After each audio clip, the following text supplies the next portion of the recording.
Osiris. Previously on Sugar Maple. Call me Terrance. I'm a storyteller. I've learned Sugar Maple draws people into its orbit. People who fall into its story. Louis took care of people. He had an easy way. Will you look at that? What? This guitar, man, it's singing to me. Listen to it. Louis said when he played Sugar Maple, Playing it, I got mad. And the kind of mad that makes you glad you feel it. he had the sense it wanted to bring something into the world. Where's my guitar? My question is, what if what it wants to bring isn't joy? I'll kill you, man. What if what it really wants to bring out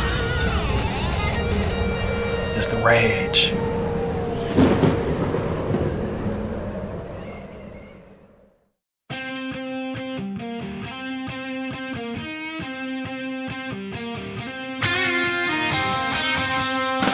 Sugar Maple.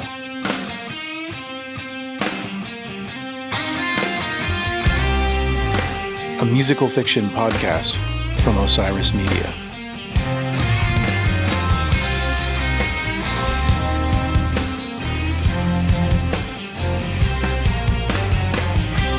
One guitar, one mystery, one story told in 8 episodes.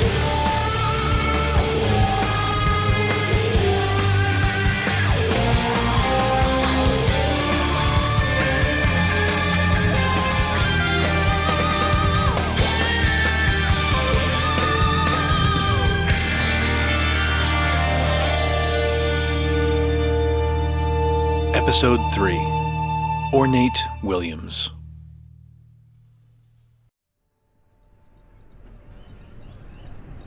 Terrance Woodrige, August 30th, 1992, New Orleans, St. Clyde, apartments. The busker outside my apartment has a band now. You hear it? Remember it. I'll have more to say about it later. Right now, I want to talk about Sugar Maple.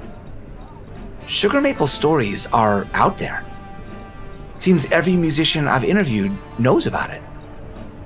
It's a whisper, a rumor, a myth. Brought back to life by an orphan. Found in an empty boxcar. Played by the devil herself. An inspiration. An accessory to murder. And everything in between.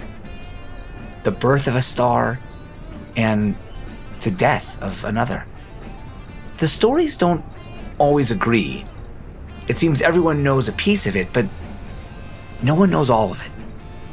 It's always a butterscotch, solid body Telecaster, its neck fixed with a wood that looks like liquid gold. Always moving from owner to owner, always disappearing, always turning up. You'd think the thing to do is talk to somebody who owned it, but that's harder than you'd think. There are 5 musicians I know of who own Sugar Maple. Each difficult to find for a different reason. There's Bobby Lindro, of course, my dad. My missing dad. And then there's Louis Hambone Butler. He won't talk. The nearest I could come was that interview with his brother Sam. There's Ornate Williams, whose fame made her unreachable. There's a heroin dealer named Doc, who is as much an underground legend as Sugar Maple itself. But Doc also disappeared years ago. And there's Belinda Rose, the one-hit wonder country crooner, an expat who cut all ties with her former life. But now, I've made contact with not one of these owners, but 2. The first one found me and knew the second. Soon I was speaking to... I can hardly believe it. As of yesterday, I have now interviewed the legend, the diva, the great, the special, the one and only Ornate Williams.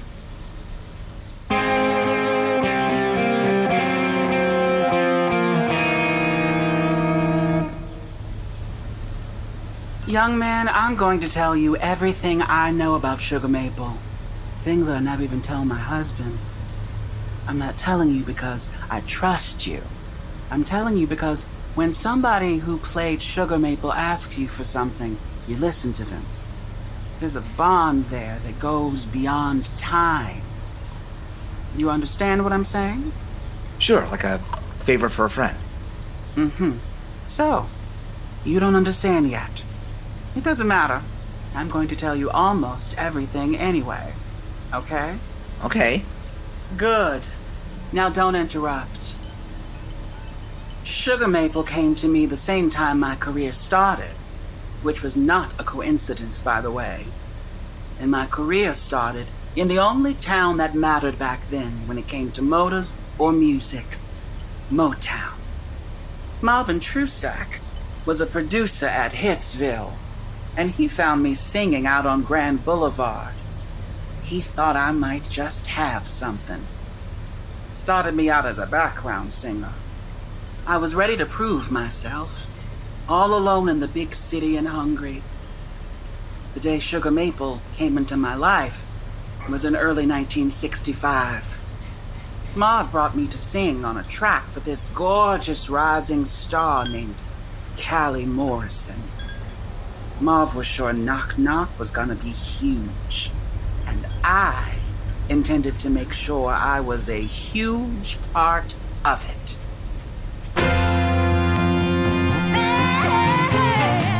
I'm hearing rumors through the grapevine that you've been making some new friends. You think that you can keep a secret? Well, you better think again. How could you forget about me? It made me want to scream and shout. I got some bad news for you, baby. Your little game is over now. You planted seeds a long time ago. Now you're gonna find out that you reap what you sow.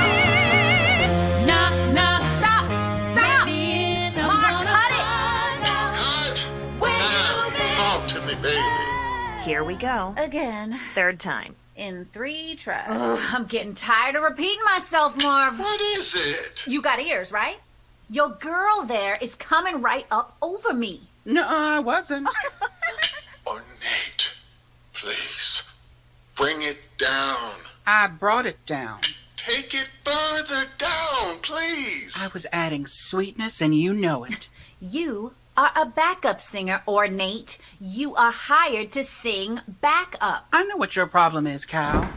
Is that so? You know it's so. Say it so it's said then. Ornate, please. It's because you can't carry my water. Oh, now. Ornate! What? It's because you can't carry my water. I'll tell you what you can carry. You can carry your little behind and my water out of the studio and don't come back. Okay. Why don't you carry that? Look, let's all take a quick 10 and cool out.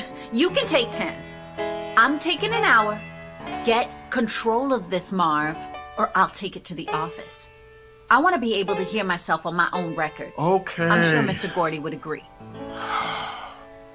Okay.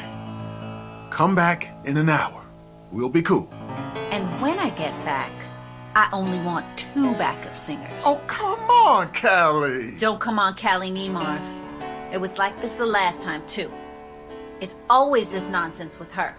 Bye-bye, Ornate. Callie, wait for us. Go then. You think we need your weak-ass voice? Ornate, we've talked about this. She's just wiggling her whiskers. She can't tell you what to do. She can. She's on the charts in the top 10, Ornate. Right now. I'm not. You aren't. You have to go now. You're letting her win? She has to think she won. If we push her here, she'll push back, and we'll lose more. I was adding sweetness. Look, just stay away 2 weeks.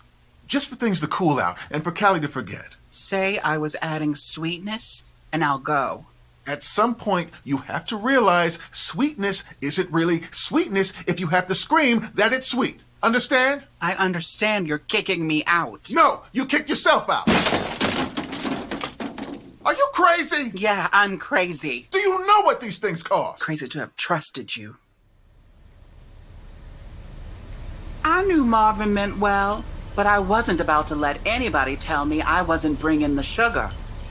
Marvin was as gentle as could be, but gentle felt like a setup to me back then. I couldn't tell him he was right. The best I could do was try to break his microphone. That might have been it for my career, if the next day the universe hadn't given me some sweetness of its own.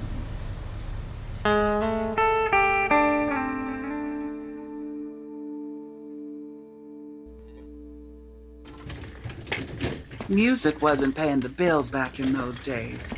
For me, that meant cleaning at the Pontchartrain.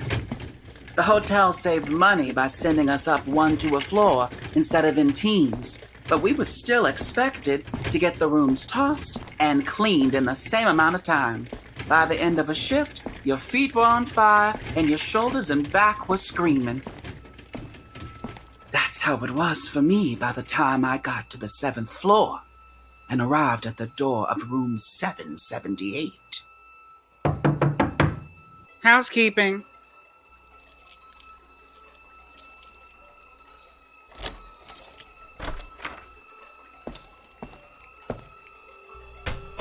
Oh my God. There was blood everywhere. I could see one leg poking up from the far side of the bed with the shoe still on it.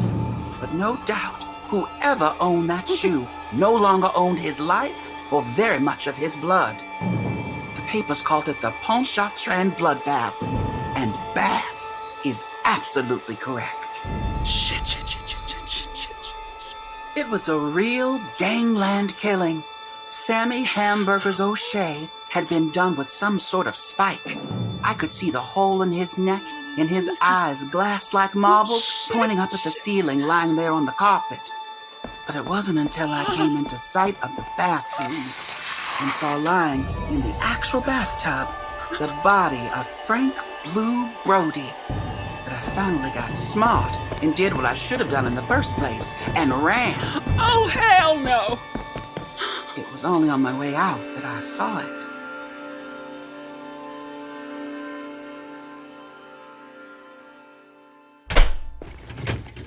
I went right to the manager to report the killing.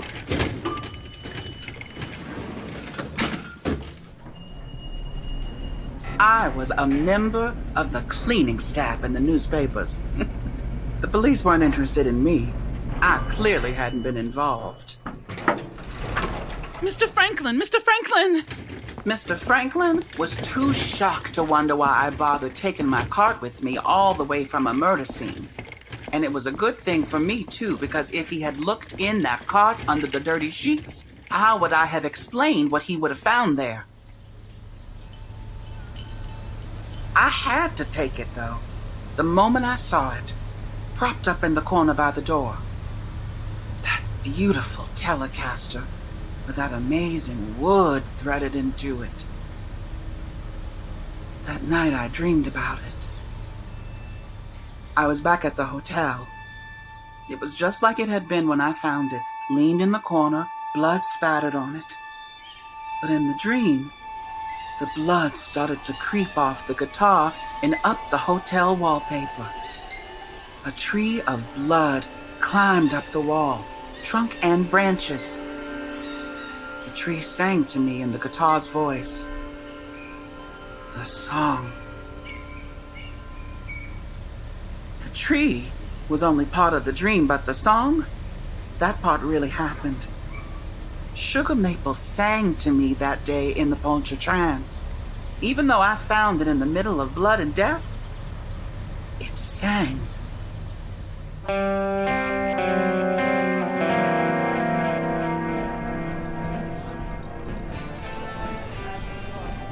Everyone who ever told me about Sugar Maple knows Ornate Williams owned it. The guitar might have made it into popular culture as one of the truly famous guitars, if not for the fact that Ornate Williams' second career was so much bigger than her first. Her first being soul and R&B, but she truly made her name in disco, and later pop, where she was a trailblazer. Madonna once famously declared that there could have been no Madonna without Ornate Williams. And certainly Ornate is a groundbreaking star, with most of the groundbreaking coming after 1979, when she became the first recording artist to openly come out as a trans woman. The firestorms of controversy rolled over her and submerged her, but when they subsided, she was still there, still indisputably herself, no matter what anybody else said she was. And that was when she became a legend. But there was no guitar in her hands in those days. And those songs aren't songs she plays anymore.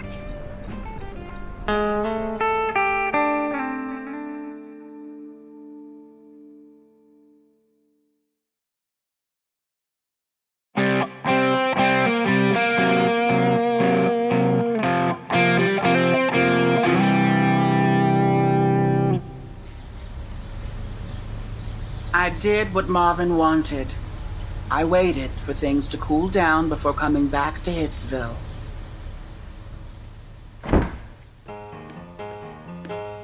Look who it is.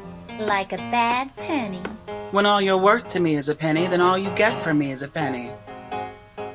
Hey, baby, come get some sweetness. Look who took my advice for the first time ever. 2 weeks on the dot. Welcome back. How about you do us both a favor? Make sure you stay welcome. I'm on my very best. And try not to accidentally knock over any mic stands. Oh, that was on purpose, baby. So, what are we into today? Nothing much today. Hang out if you want. Hey, what is that? Nothing. Just my new sweetness. Sugar maple. A guitar? You're a singer. If only it were possible to play guitar and sing simultaneously. Well, how'd you even get a sweet axe like that anyway? Save my tip money. Got a great deal. Look, it has a blemish on it. See this splatter? Guy said his girlfriend spilt nail polish. Looks like blood. Won't come off, whatever it is. Now, I'll just be over here. Won't be no trouble at all. I sat on a stool next to the piano where Skip Randall was plinking out a little tune. I really did intend to behave and not call any attention to myself. I'll take half credit. Because while I didn't misbehave, you can't say I didn't call attention to myself. I put my fingers on the strings of sugar maple and... That was cool. What is it? I don't know, it just came out. All right, so play it again.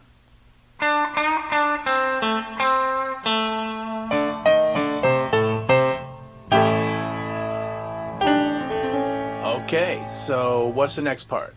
I don't have a next part. Maybe it could be something like... Yeah, now that's good. Keep it going. Okay, now let's bring it down. Ooh. Now you keep that going. Yeah, don't worry. I got it. Just don't rush. Okay, now we gotta make a move. Right here. Okay, that's the one. Pay attention. Here comes again. All right. Now here comes the change-up, right? Listen to this. Alright, now we gotta hit the chorus. Hey, can we get a drummer over here? Marvin, What? bring some microphones. Why don't we just move over to the... Marvin, now. Come on, man. Who plays drums? I play drums. Get in there, then. Nothing fancy, just keep it straight. Alright, who's got the bass? Marv can play bass. Let me get set up first. Where's Leo? Leo, you gonna play that horn or what?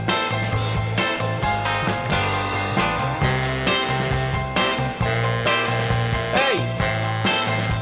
Somebody get the rest of the section. All right, we got a band. The future beware, the present beware. Angie, you could back me up. Marvin, you're Callie Morrison's producer. This should be Cal's song. Cal's out of town. Anyway, that is an Ornate Williams hook right there. I'm bringing the sweetness, baby. You're bringing the sugar. Well, do we even have lyrics? Oh, we're about to have some lyrics. Whatever comes out. Skip. I'm ready, steady. Sharon? Angie, we're going with or without you.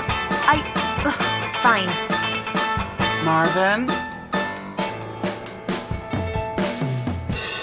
Give me 5 seconds of dead air, starting right now.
That's a one-take wonder right there. Marvin, tell me you got that all on tape.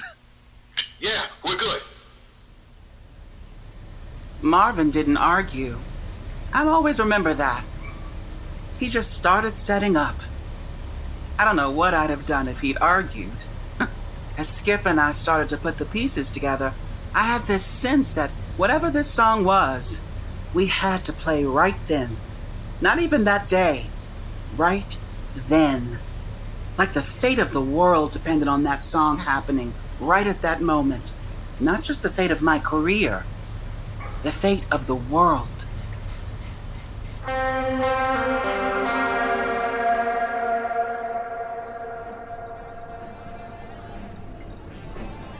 A number of songs written on Sugar Maple have become well known to one degree or another. But Sugarfly's Soul is the best known of them all. Bringing, and here I'm quoting culture critic Paul Lukides in Rolling Stone, a rage to soul. Tincturing the sweet Motown with a fierce female vocal and a truly angry guitar. Ornate put it another way.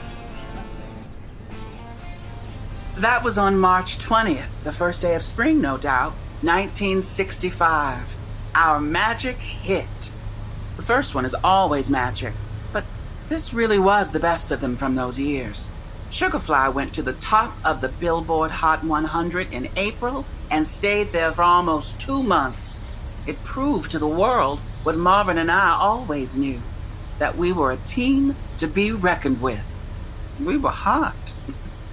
I knew it would be like that the moment I first touched my baby.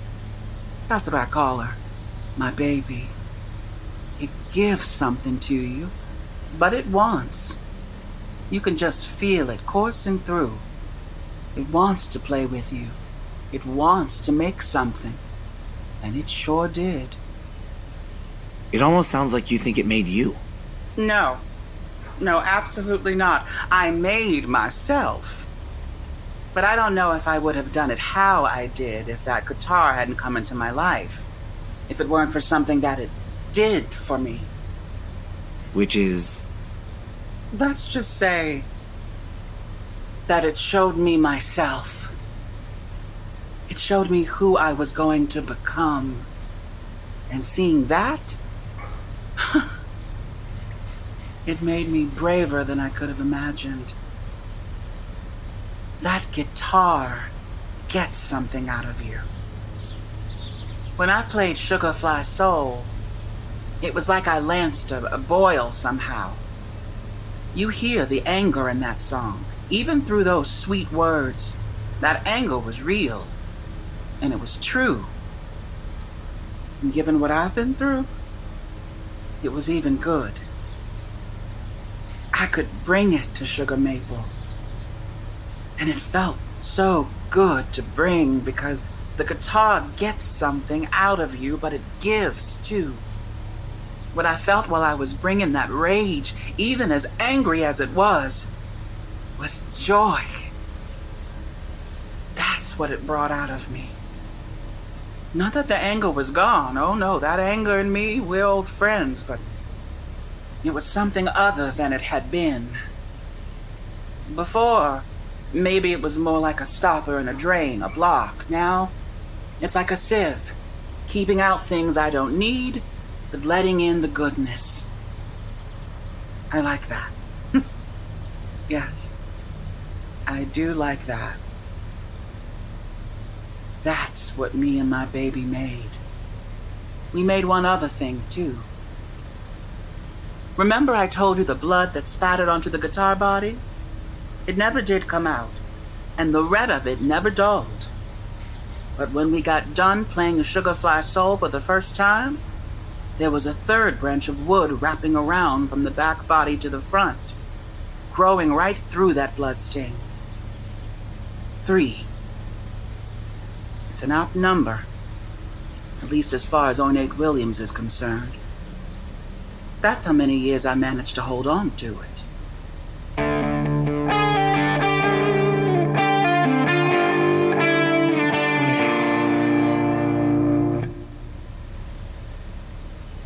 When Berry Gordy moved the studio to Los Angeles in 1972, a lot of artists came with him.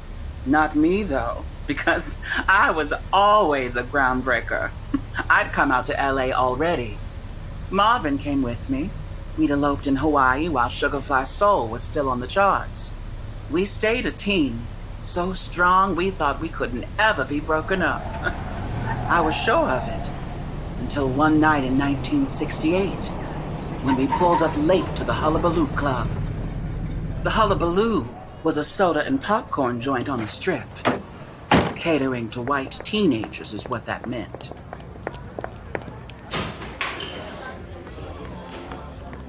I'm here to show you to the dressing room. Please, let me help you with that. Ms. Williams is on next. We'll be ready. Ornate, hurry up. You know I hate to rush. We missed sound check. Wait, where's my baby? The manager's got your guitar. He's bringing it to the dressing room. We gotta hurry, honey. You're right through here. Give me that guitar. That's my baby. I hold my baby. Please hurry. You're on in 7. Marvin, we have a problem. What problem now? I saw her the second I walked through the door. There hadn't been any hits for Callie Morrison since Knock Knock. Word was, Callie was on the doctor's medicine. Needle in the arm, in other words. She looked it. What are you doing here? What? Ornate? No kiss for an old friend? How about a cigarette? Who let you in, Cal? What do you think? I'm Callie Morrison. I just had to smile at the security guard and say, knock, knock. What do you want? What do you think she wants? Nothing's changed. She wants money. To start with, you could maybe let me have one of those squares I asked for. Give her a damn cigarette, Marv. Hey, thanks, sweetie. How about a light to go with that? We don't have time for this. We're on in 5. Oh, I think you'll find time for an old friend like me. Yeah. It's good to smoke while you talk business. We don't have any business with you. And that's where you're wrong. Ask your girl about it. Callie, come on. I have $50. Then you have to go. Oh, it'll take way more than 50. But I came for more than money. I want that sugar maple guitar. You think you can just walk into a dressing room and do all Guess this? you wouldn't want me in here while your girl is dressing, huh? I might see what's happening under that dress, but then maybe I already know.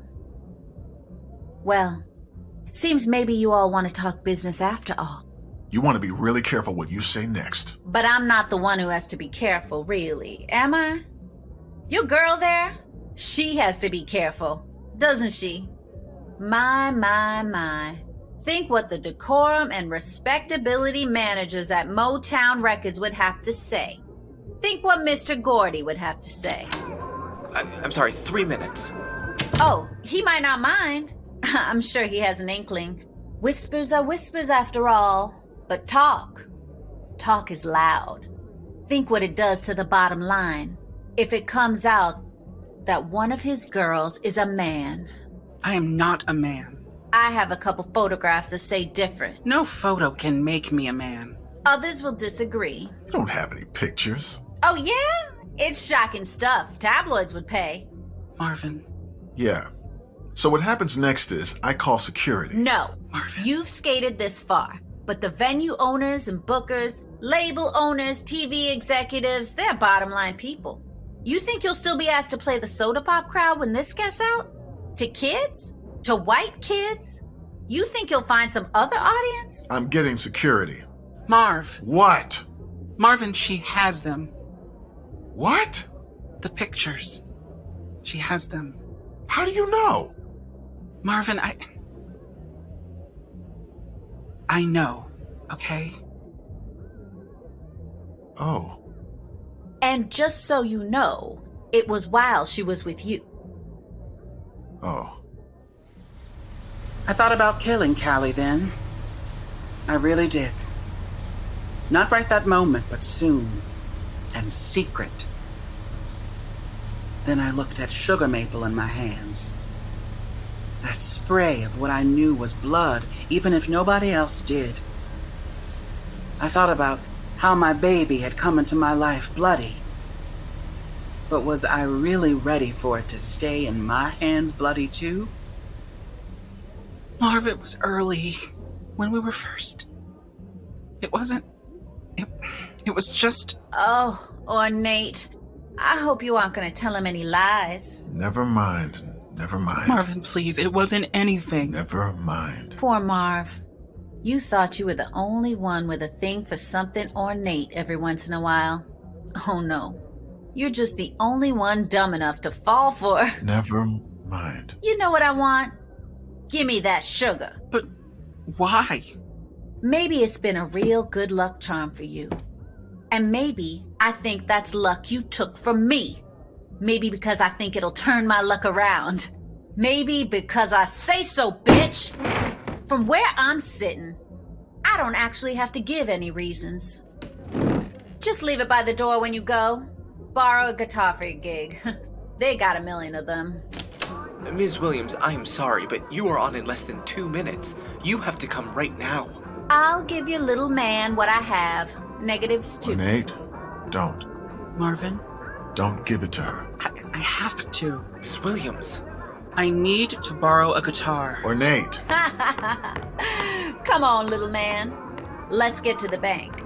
I'll give you those negatives.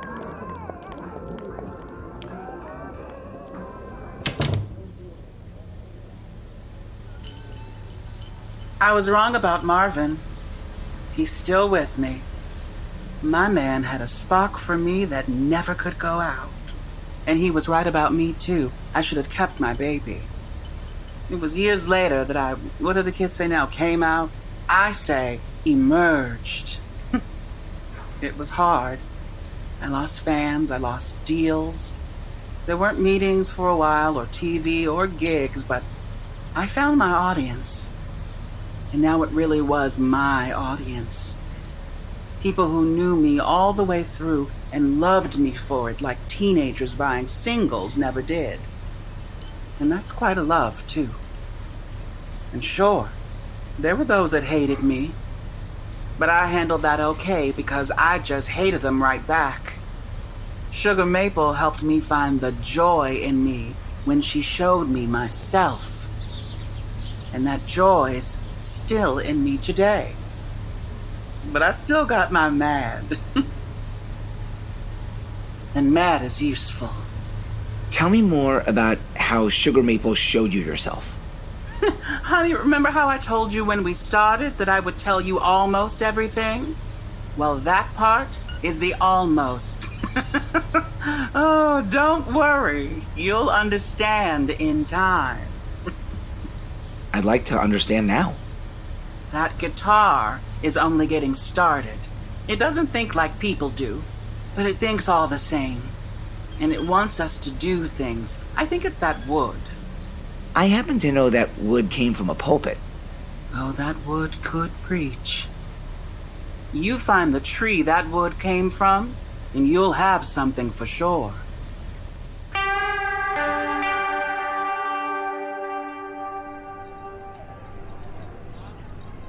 Find the tree that wood came from. That stood out to me because there's another person I met recently who's made wild claims about a tree. The way I got to talk to Ornate Williams was by meeting someone who knew her. And that person owned Sugar Maple too. Stella Osprey here. Jensen, ladies. Some call me Doc. Yeah, Doc, I was just about to introduce you. Some people require no introduction. Others require many. The voice you just heard is the first Sugar Maple owner I met. I met her last month, and she's already turned this whole story over and shaken it out like a junk drawer.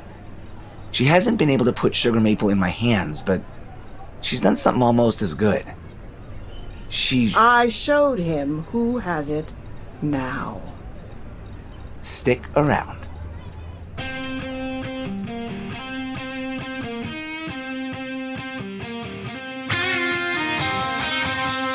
Sugar Maple is presented by Osiris Media.